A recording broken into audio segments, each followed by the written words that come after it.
Tonight on CTV, what Fort Collins is doing to increase housing opportunities. Then, learn how businesses are finally moving towards less restrictions. Also, learn the latest on the Donthe Lucas Trial and more about the upcoming SCSU elections. That's tonight on CTV Channel 11.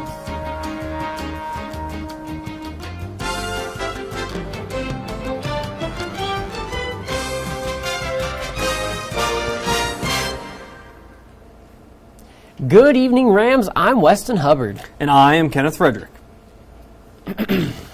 If you've been keeping up with Thursday night news here at CTV, we've been covering all the updates from the Donthe Lucas case. On Tuesday, scared neighbors took the stand and revealed some details that you will not want to miss.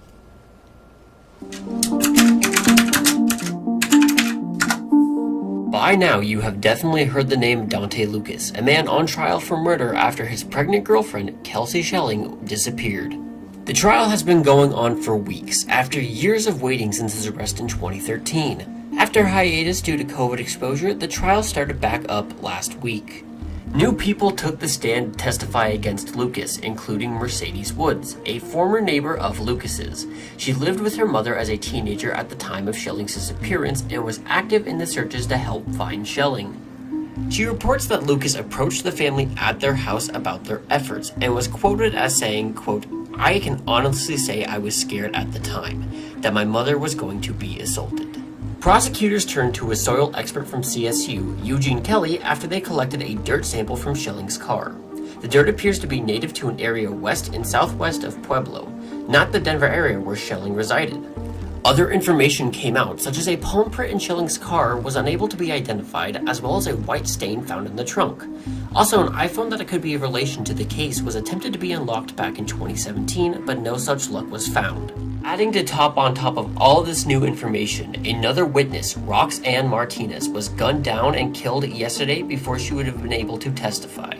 Christine Downs, a spokesperson for the Denver Police Department, said it didn't appear there was any immediate danger to the community, and also it appeared that this was unrelated to the trial, to the dismay of many friends and family.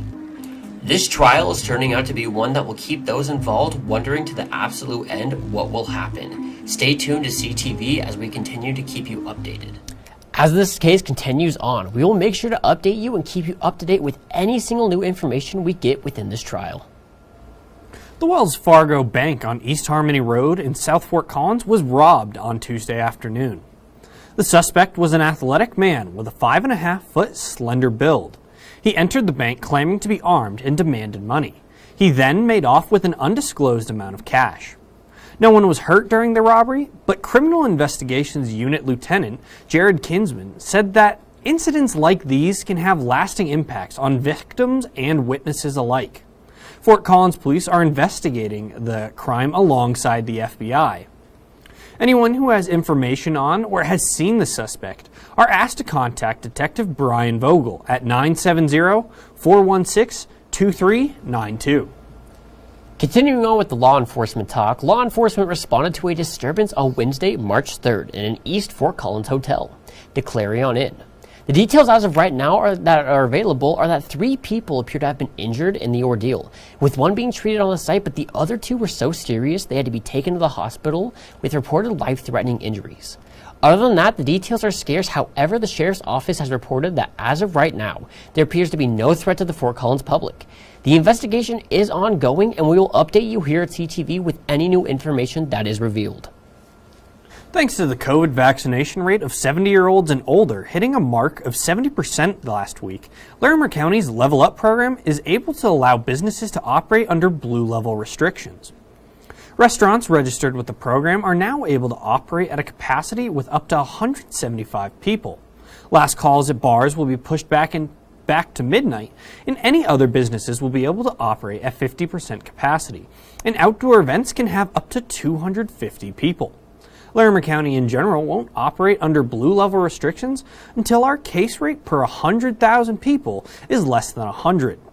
Hospitalization rates will also need to show a decrease over a longer period of time. Until then, businesses that wish to operate at 50% capacity will have to register with the county's Level Up program. I think it's crazy that we're coming up on a year of all of this. Like, it's just wild.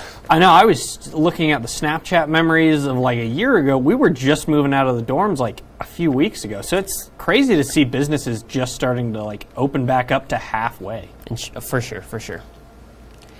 Larimer County's most wanted man was arrested at 10 in the morning on Tuesday, March 2nd. Andrew Robert Turner, age 32, was announced as Larimer County's most wanted man in January of 2020 after escaping from conviction when being charged with the possession of a controlled substance, DUI, second-degree vehicle theft, vehicular looting, and forgery. He is arrested on new charges including secondary criminal trespassing, unlawful possession of meth, resisting arrest, and obstructing a peace offer. Turner made an appearance in Judicial District Court at 8 this morning on March 4th. Health and housing. They're two issues that you may not think go hand in hand, but they do. Fort Collins City Council is working to prove that better opportunities for housing lead to better health outcomes for the community. The council is planning on spending a little under $400,000 of the almost $800,000 that was given to the city in 2020. The link between housing and health can be found in a study that the city conducted in 2016, where they found that those below the federal poverty line had a significant correlation of diabetes cases and increased blood pressure that respondents said was caused by worrying about housing security and affordable housing. The funding from Home to Health goes towards many different city functions, like incentives for developers and funding of organizations like Family Leadership Training Institute. That's all we have for right now, but stick around, Rams, because we have your local weather with Morgan Gardner up next. That's here on CTV.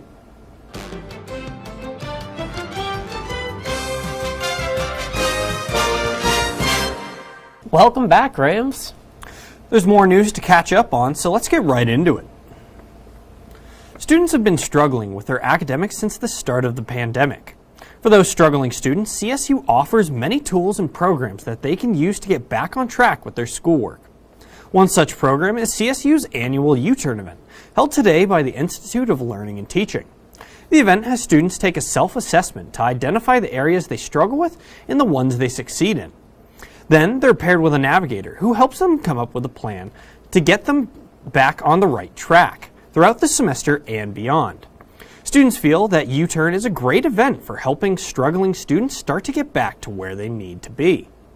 And help them structure their day so that they can get everything done that they need. Having that structure, I think, really helps students learn and study and accomplish what they need to accomplish to get good grades.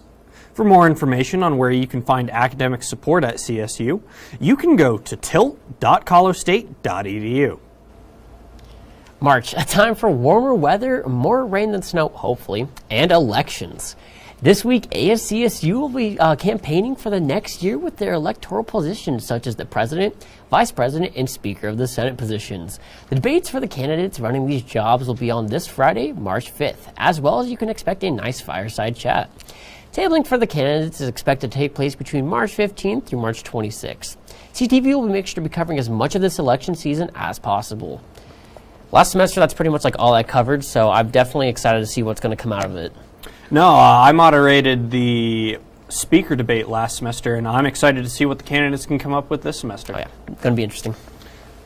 Well, from the ASCSU to the Poudre School District, at-home tests provided by Binex Now have been rolling out for free across the state since the start of March.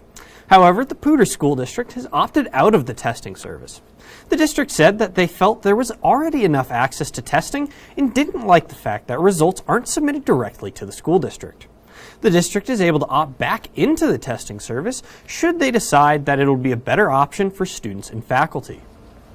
Cool that they can opt back in. Some people don't have a choice to opt in and out of homelessness. And earlier this semester, we covered the court case of Adam Weimold, who had been found sleeping in the back of his car back in 2018 and received a ticket for it.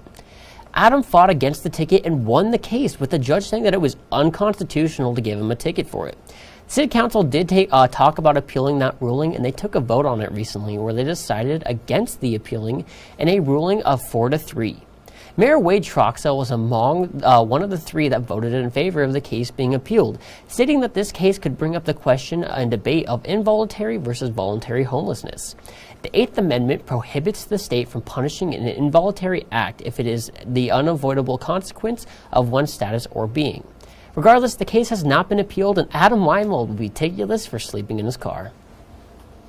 NASA is moving from fixing problems in outer space to fixing problems in the troposphere. Kyle Horton, an assistant professor in the Department of Fish, Wildlife, and Conservation Biology at CSU, received a $780,000 award from NASA for co-authoring a study that aims to determine the effect of ecological traps on the migration of birds. These winged creatures are attracted to the lights of art installations around large cities, which creates detours in their migration patterns, ultimately increasing the likelihood that they won't reach their final destination. Through the award, Horton hopes that the continued use of radar databases will lend insight into what's happening to the migratory birds in the United States. Your commute might take a little bit longer here as upcoming closure is planned for southbound Timberline Road from Harmony Road all the way to Timberline Drive. The road is planning to be worked on starting on Wednesday, March 3rd, so yesterday, with construction intermittently happening until Sunday of this week, March 7th. The expected hours of work are to be around 11 p.m. to 5 a.m., which means all the night owls and early risers are going to be the most likely affected. The closure is due to Xcel Energy having to replace a line that is normally inoperable on in order to allow for continuous work and the safety of all those who are involved. Well, Rams, that's all the news we have for you tonight. But don't go anywhere. We got Brendan Fairbairn up next with the latest in sports on the Split Season 2.